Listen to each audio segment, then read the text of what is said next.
मीरा भाईंदर महापालिकेच्या महापौरपदी भाजपच्या डिंपल मेहता विराजमान झाल्या आहेत। मात्र डिंपल मेहतांच्या निवडीवरून मराठी अमराठी वाद पाहायला मिळाला। डिंपल मेहतांना विरोध करत मराठी महापौर करावा या मागणीसाठी महाराष्ट्र एकीकरण समितीने आंदोलन केलं।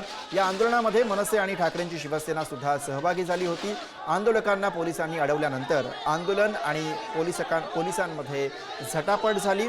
आंदोलकांचा विरोध झुगारून महापौरपदी डिंपल यादव विराजमान झाले।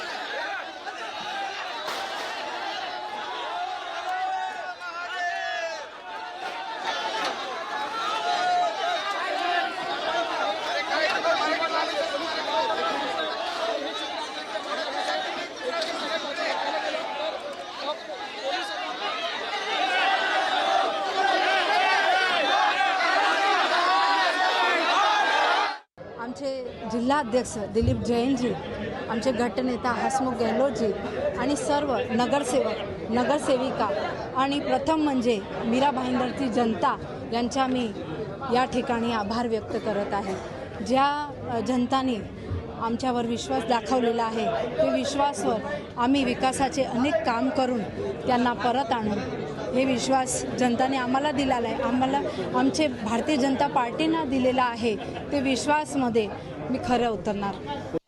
हा मोर्चा आम्ही फक्त आमचा निषेध दाखवण्यासाठी केलेला आहे आणि हे शासन सरकार प्रत्येक वेळेला मराठी माणसाची अशीच गळचेपी करताना आम्हाला दिसून येतं। मराठी मोर्चाचे आमच्याकडे उदाहरण आहे।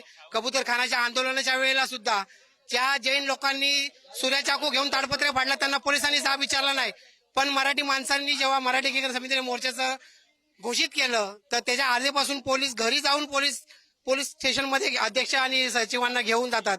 आजच्या मोर्चाचं आंदोलन जेव्हा आम्ही घोषित केलं काल रात्री सुद्धा पोलिसांनी नोटिसा दिलेल्या आहेत आणि आम्हाला इथून आता मोर्चा घेऊन आम्हाला पालिकेपर्यंत जायचंय, पण पोलीस इथे अडवत आहेत। मराठी एकीकरण समिती हे काही ठराविक लोकांनी आंदोलन केलेलं आणि ते पण पेड वर्कर होते आणि आम्हाला हेही माहीत आहे हे राजकीय ह्या मागून चालवणं ह्याच्यामध्ये लोक होती, पण ठीक आहे त्यांचंही अभिनंदन।